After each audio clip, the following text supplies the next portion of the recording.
We're deep in the Blue Mountains cooking with Jamaica's real Bushmen. Yeah, man. I'm in Jamaica. You know it for its reggae, beautiful beaches, and world-class spinners. But where I'm going feels like a different world that most people never see. Because today we're going to be living off the land, spearfishing in the Caribbean, crawfishing in a choppy river, and then heading deep in the mountains where I taste fruit unlike I've ever had before. The texture is so bready, like I get to sample some of the best coffee in the world and cook one of Jamaica's most iconic dishes. From start to finish. Welcome to Jamaica. We start our journey in Negril, a picturesque beach town on the island's west coast. Just look at those turquoise waters. Jamaica is one of the nicest countries I've ever seen in my life. Crystal clear blue waters, some of the best humans in the world. My man Andrew. Yeah, man. One, all balance. Thank you. Well, we're going to catch a lot of fish because you see the water is so calm, and when the water is calm, we always catch a lot of fish. If anything we catch, we're gonna cook and eat. And this is the first time I do this, so I'm kind of nervous. Let's do it.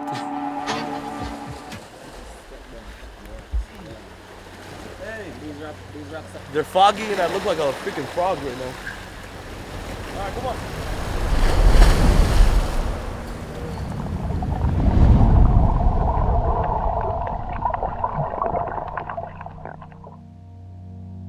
For many Jamaicans, the ocean is a lot more than a beautiful view. It's a source of food and a way of life. But there's no boats here, no oxygen tanks, just one person, one breath, and one shot. And for me, your boy was struggling. My nerves soon gave way to being in awe of Rafiki's skill. He made it look effortless, and I was completely out of my element.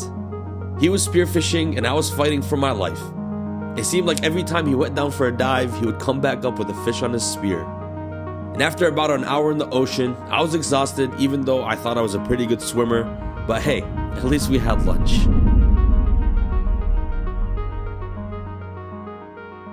Look how much fish I caught. I'm just joking. I watched him catch them. This is dinner right now. So this is how we do it, you know. Everything is from here. The plates is from here. It's that tree right up there. It's grape leaf. You know, we catch a fish here, put them on the fire right here. We don't have to go nowhere. And for seasoning, we use the same seawater for the seasoning to give it some taste, you know. So it doesn't get fresher than this, huh? Nah, it's the freshest you're gonna get it. What fish is this? A parrotfish? It's a parrotfish. Yeah. Bismillah. Oh, it's so buttery. It's super soft, and it actually has quite a bit of flavor. What fish is this one? This is a wrenchman. This is more flaky, less like mushy than the other fish. Bismillah. Oh, that tastes way different. Different fish. It's good. Yeah. This one is better to cook. It have a softer meat. You know, that one is a better roasting fish. It almost tastes like a tilapia. Time for a long drive east to the other side of the island. We're gonna be making some amazing soup with freshly caught river crawfish. We just going natural, just natural food, brown food, you know. So we put some carrot, some Irish, some pumpkin, scallion, thyme, you know, to give it the time, to give it the flavor, you know. I'll be doing my best to learn from this man who needs no introduction. This is Vasca, What river was that? Negril River. Okay, I won't be repeating that. We're in St. Thomas Parish, far from the resort version of Jamaica, but this place carries a lot of history. It was actually home to national hero Paul Bogle and the site of the Morant Bay Rebellion of 1865. The method that you have to do is actually kind of cup a rock and kind of just force the crawfish into the middle, then move the rock up with it, and then you catch it. And it's really, really tricky because they're super slippery. Crawfish, sometimes called crayfish or crawdads, look a lot like little shrimp. And we spent 2 hours in some pretty strong currents trying to catch them. But I'll be honest, I didn't even catch a single one. Oh! I dropped it. No worries, I was surrounded by experts and lunch was not about to be missed. As Bosco was setting up, we found ourselves in the company of some local farmers. They were just passing through and invited us to go check out their farm on the other side of the river. So we joined them without being exactly sure where we were going. Sometimes you just have to follow. And it was cool. They were actually growing stuff like callaloo, sorrel, and a staple in Jamaican cuisine, Scotch bonnet peppers. It's like a collard green. It's almost like spinach and collard green like, but it definitely don't taste like that. Just make what you call Sorrel? Yeah, wine and stuff. You want me to eat this or just cook with it? Yeah, cook with it. Okay. Thank you. Yeah. He literally just handed me some Scotch bonnet peppers. This is a very vital ingredient in a lot of Jamaican cooking. And these are very spicy. Yeah. Very, very spicy. If I ate this right now, I would probably... Hot. Yeah, I would probably be crying. So we're about to use these to cook the crayfish soup.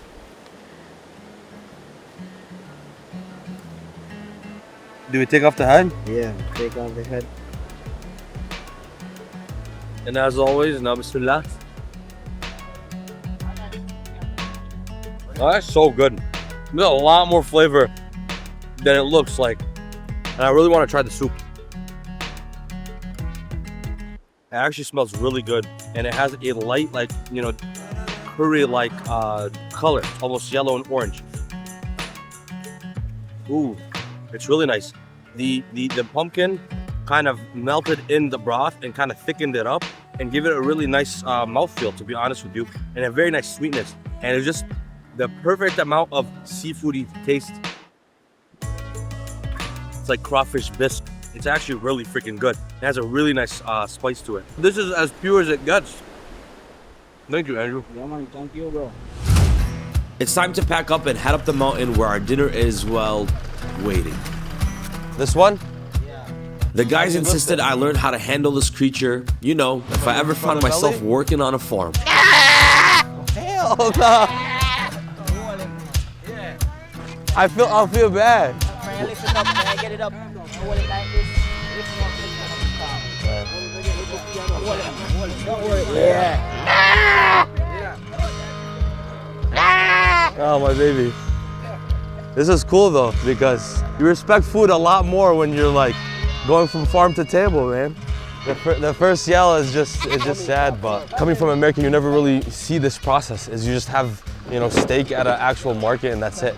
This makes you respect and appreciate food a lot more. It also makes you not want to waste food. I held the goat, and then when you hold it and you just show it love, he relaxed, he calmed down.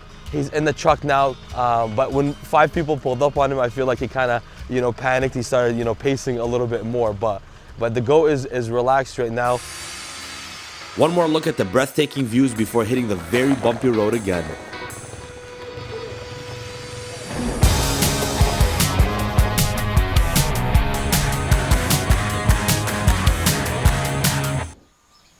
We finally made it. We're in the Blue Mountains, and the rest of the world is feeling very far away.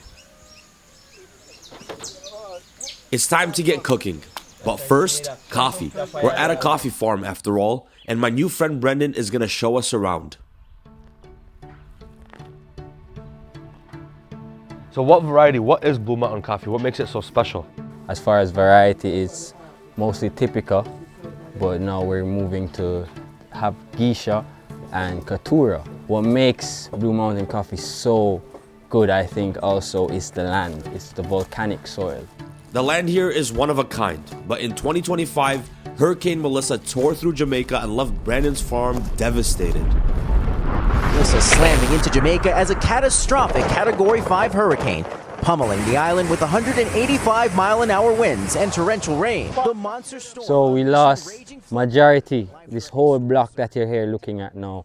As you can see to my right there, some of the trees survived, they're still flat. But we just decided to just cut back a majority of it and just replant. So, you know, it was really disheartening, you know, and discouraging, but at the end of the day, we love farming, we love coffee. So we have to just wheel and come back again, you know, and keep putting in work.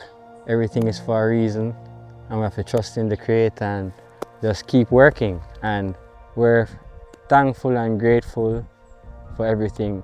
The smell is kind of getting released. Those oils on the surface of the green pod. Green bean. The green bean are getting released. And it just smells incredible, and it's super smoky right now. And that smoke is kind of coming into those coffee pods. And this is gonna be one of the most unique cups of coffee I will ever have in my life. And it's really cool that we're on the actual coffee farm, making dinner and making this, so. It's a little dark because we kind of burned it a little bit, but we're gonna make it work. Perfect. Yeah, well, technology. You got it, man. Bismillah. Out here, you feel connected to the land.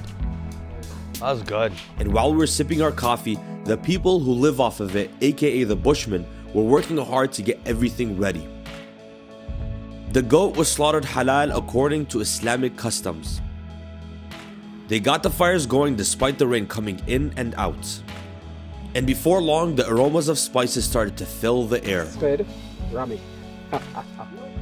Goat is an accessible meat in areas like the Blue Mountains where raising cattle can be very difficult. And it's pretty underrated if you ask me. Like anywhere else, the food in Jamaica tells the story of the island itself. Migration, voluntary or forced, from places like Africa, India, and Europe all left their mark on Jamaica's cuisine. Today's meal, curried goat, is one of the island's most iconic dishes. It was shaped over generations into something uniquely Jamaican. Jamaican curry is its own unique style, a turmeric-heavy blend that emphasizes pimento and thyme with other flavors layered in later. By the way, have you ever tried breadfruit? First time eating breadfruit, so off rip it's kind of firm, it's spongy. So apparently from this breadfruit, it should resemble bread, and it's a fruit. So bismillah. Oh wow. The texture is so bready, like it actually tastes like the festival. A little bit, the texture wise, it's like a little festival. Even the taste, it's pretty bland, there's not much happening. Like it needs a little action, but it really does give off bread. Like the texture is very bread-like, which is really cool. It gives you that mouthfeel. And that's why they eat it with curries, because it's a great sponge. And then you just dunk it in the curry and it just soaks up all. Oh, damn. It's like, it actually resembles fruit or bread. The meat's been cooking for a while now, and it's time to bring everything together. So we have some onion, garlic, thyme, pepper. Scotch bonnet, baby. Yeah, some scotch bonnet pepper. We have ginger and garlic. We're gonna add some Irish potato. It's been a long day. I'm tired, but it's almost time to eat what is sure to be one of the most memorable meals of my life. And as the day was winding down, I kept on thinking about how disconnected my life is from all of this. So the journey up here is very, it's brutal. Like by the time we got up here, it was like an hour and a half of just really bumpy roads. So you have to set up shop, and this is their humble abode. So it's really cool to see. Humble, hardworking, and a former running back? This was in 1988-89 season. I played for Arkansas, the Razorback at the time. My mother and father migrated in the 70s and took me when I was 6 years old to Toronto, Ontario, where I went to school, and I grew up there. So when I went to Arkansas, I was a backup running back, and the running back got hurt. So we were playing against Michigan. At the time, Michigan Wolverine, they were a badass team. And they broke his leg, so I went in and I played the last half. I met Brandon here. His grandfather was my friend, Mr. Pesso. So he taught me about coffee and growing. So he died, and Brandon now takes up the farming, and he's a youngster, and he asked me to help him with the wisdom. So I'm passing it on as much as I can. Farming is a love to me. And for me, it's always been eating. But after a day like this, I have a new appreciation for food, for the land that makes it all possible, and for the people who've shown me so much love. I am very, very hungry. I'm sure you are. I'm sure all the farmers are. Can't wait to dig down in there. Now to kind of dig into this, we're gonna take our breadfruit, we're gonna dunk it inside of our broth, and this is the potato, the Irish potato, and a little bit of the actual goat that we picked out literally 4 hours ago. And as always, now bismillah. That is incredible. Right amount of spices, pepper, everything is on point, you know? And Andrew's okay, a chef. You did your thing here, Andrew. Allah. It's spicy, it's soft. The breadfruit is out of this world. The textures that it brings are perfect. It's the perfect sponge for this meal. If you ask any Jamaican, they will tell you curry, whatever with the curry, whether goat, chicken, with the breadfruit, it's amazing, you know? This is one of the coolest experiences of my life. Guys, come eat, come eat. Because the best meals are never just about the food, they're about who you share them with.